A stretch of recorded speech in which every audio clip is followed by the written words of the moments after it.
It's great to be here. My talk is on frontier AI safety policy, and so I'm going to start by saying that my wife and I are expecting our first child later this year. Thank you, thank you. And I actually see a few friends in the crowd that I didn't get to tell personally, so I'm sorry you're finding out this way. But the reason I start there is because, like many expecting parents, I have been reflective and thinking about that the world that my child is about to be born into is vastly different than the world that I was born into. But when we talk about AI, sometimes the world that you're born into is vastly different than the world at the start of the pregnancy. And so I just want to talk about things that happened in the last 9 months. So first, I want to start our story literally on Halloween. I like that Anthropic published this on Halloween, October 31st. But they said, this is in the wake of 1047 being vetoed, that government should urgently take action on AI policy in the next 18 months. And again, that was 7 months ago. So they're saying by April 2026. In the US, this will ideally happen at the federal level, though urgency may demand it is instead developed by individual states. Then, in the wake, again, of 1047, Governor Newsom impaneled a commission to study what states should do in policy. And that commission, among many findings, said that policy windows do not remain open indefinitely, that you have a limited time where you can have intervention in policy before path dependency sets in, and making any changes with big technology that you're building upon actually becomes harder and maybe impossible. And then, of course, jumping ahead to just 9 days ago, Palisade Research. Anyone from Palisade Research here? No? Great, so you can't check me on this then. No, so Palisade Research put out a study where they found that ChatGPT, O3 in particular, had been asked to do a task and then allow itself to be shut down, and most of the time it did. 7 times it did not. One of the times when it was given the command to shut down, it simply said, intercepted. So I say all that to say speed is of the essence, and when speed is of the essence, I encourage people to think about the states. So there's at least 4 reasons why AI policy at the state level is really important right now. The first is that we move a lot faster. Passing a bill at the federal level can take a year, 3 years, 5 years, 10 years. I've passed a bill at the state level in 4 weeks. I don't recommend that on AI policy. It should take more time. But the point is we have the capacity to move things very quickly. The second is that we do a lot more bills. So in 2023, New York passed 774 laws all the way through the process signed by the governor. Congress as a whole in 2023 passed 27. So you have more shots when you're at the state level. You also allow for unique coalitions. We saw with SB 1047 that you had academics and researchers and startups standing with actors and unions, right? At the state level, the politics are different than they are at the federal level. They may not be as entrenched. It can allow you to break things through that might not ever be possible at the federal level. And the last, it's obvious, we all know this, but it's worth repeating, is that at the state level you get 50 bites at the apple. Not necessarily every year. Actually, some states, their legislature only meets once every 2 years, but minor detail. You get 50 bites at the apple to really make a change. And so I want to talk about 8 that have been live this year.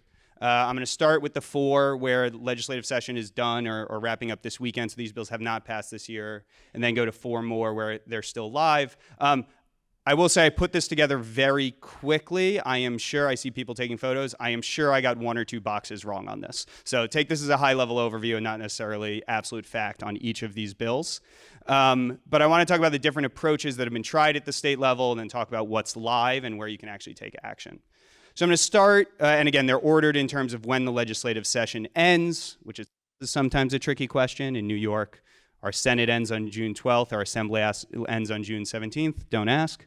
But starting with Colorado, May 7th, which focused on whistleblower protections. This has been the most common aspect of any of the state bills, and I think the one that has the largest agreement on it. Vermont, Monique Priestley, H341, focused on AI that generates text or is high risk, and talked about risk management plans and regular instant reporting.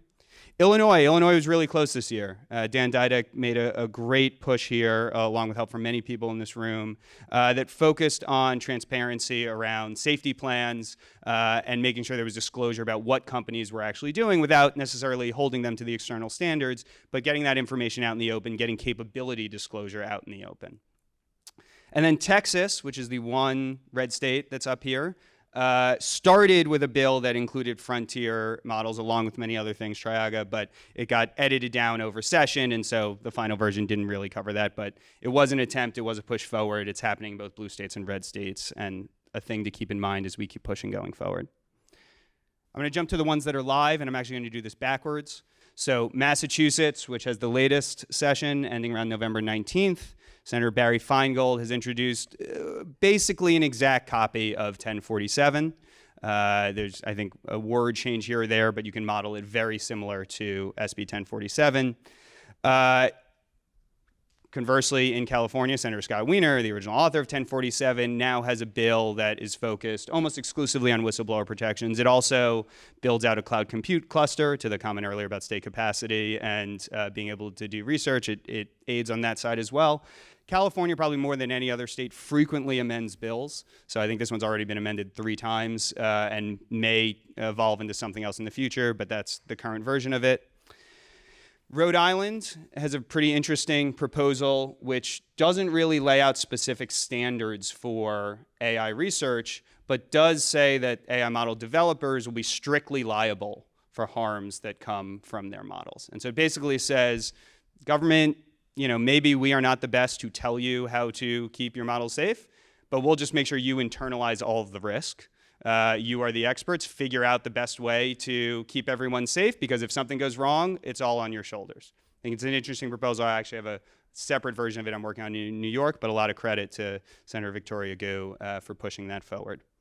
And then we have the RAISE Act, which is what I'm working on in New York, and both because that's the one I know best, and also because it's the one with the most upcoming deadline, the most recent upcoming deadline, just less than 2 weeks away, June 12th. Want to spend some time talking about where this is and how we're thinking about AI frontier model regulation in New York. So the RAISE Act asks for companies to do 4 things. They have to have an SSP. They have to have that SSP audited by a third party, not the government. They actually get to choose their own third party that does that. They have to disclose critical safety incidents, and we define that very specifically in the bill as to what would be something that have to be disclosed. And they have to not terminate employees or contractors that raise critical risks. There's already very strong whistleblower protections in New York State, but this is just adding in a clause about something that isn't illegal but is up to a catastrophic risk. People should be protected for raising that up. It applies only to large companies, so those that have spent $100 million or more in training frontier models. It exempts academia entirely. Obviously, that 100 million threshold, I think, exempts what any startup is currently building in terms of, again, that is just on compute and just on training. And it focuses on making sure that the companies are setting a baseline standard ahead of time through their SSP and not changing it after the fact. I often talk about this as ensuring that the cigarette companies, the tobacco companies, don't know that their cigarettes cause cancer and still release their products. Or the oil companies know that they are causing climate change and say, hey, we might, internally they know that, but externally they say we're not causing climate change and still put it out. This is saying you write up your safety plan, you design what the tests are, and if your own tests come back and say, hey, this is really scary and bad, well then you need to be taking action based on that. And it's what most companies are already doing, and in many ways what most companies have already committed to, but putting it into language to make sure that there's a baseline for everyone to take that action. There's a lot more detail to be talked about here, especially in this room. I'm not going to get into all of it now, but I'll be here the whole day. Please come up to me, ask questions. Happy to talk through any of the aspects of the RAISE Act going forward. And so where is that? You saw that June 12th deadline coming up. Well, it has to pass both houses of the legislature. So in the Assembly, that means starting in the Science and Tech Committee, going through codes, then going to the Rules Committee, then to the floor where it's either passed on consent or the opposition party says we want to debate this. I expect this one obviously to be debated. But I will point out that in both the Assembly and the Senate, we have bipartisan co-sponsors of this bill. And when it passed the Assembly Science and Tech Committee earlier this week, it did it unanimously. Everyone from both parties voted for it. But like any good student, the New York State legislature likes to leave all of our work for the last minute. And so this looks like a long path, but I would say the majority of bills are probably in exactly this state. The majority of bills that will end up being passed in the next 2 weeks are in this state. And in the Senate, it's still sitting in the Internet and Tech Committee, and then it'll go to Codes. They don't have a Rules Committee. It'll then, again, go on a consent calendar or for a shorter debate. And so what I want to focus on here is the fifth reason why you should look at states. I talked about 4 before, but the fifth reason is we're much more responsive. People email their Congress member all the time. They call their Congress member all the time. They're used to hearing a lot of things. Most state legislators answer our own phones and answer our own email. And hearing from a bunch of constituents or a bunch of industry experts actually makes a really big difference to us. And so here's at least 2 ways that I would invite anyone who's interested to get involved. The first is that if you are running an organization or at an organization that in any way is involved in AI, which I think basically means if you are at this conference. But if you are at this conference, you can scan that QR code, you can go to that bit.ly, and it'll help prepare what's called a memo of support. And you write in, I am this person, this is what I do in the field, this is why I would like to see some reasonable regulations put in at the state level. If I'll add in that no individual company has come out against the bill publicly. Some small startups have come out for the bill publicly. Many big companies are privately really pushing back against it. So a lot of trade associations have come out against the bill. And so I would add in separately that if you work at a large company or you work at a startup that is part of a trade association, I would ask internally, hey, how are we voting at the trade association? Are we supporting safety bills? Are we saying neutral? Are we saying that we should be opposing them? I think that's a question you all have the right to an answer for. But the second one I would add in is that if you are from New York, anyone here from New York? Anyone here from the east side of New York? Do you have any constituents? Yeah, okay, we got to chat later. Nice. But if you're from New York, or even relevantly, if you have family or friends in New York, again, we don't get many emails, we don't get many calls. Scan that link, they just need to put in their address. They don't need to know who their assembly member or state senator are. Most don't, that's okay. But it'll tell who their assembly member and state senator is. It'll prepare an email for them about why they should support this bill. And I want to point out that there are so many times where we have deep deliberation on the right path forward and deep academic discussions on the right path forward. And we're not always going to agree on every step. And I think often when it comes to legislation, people say, well, I don't agree 100% with this.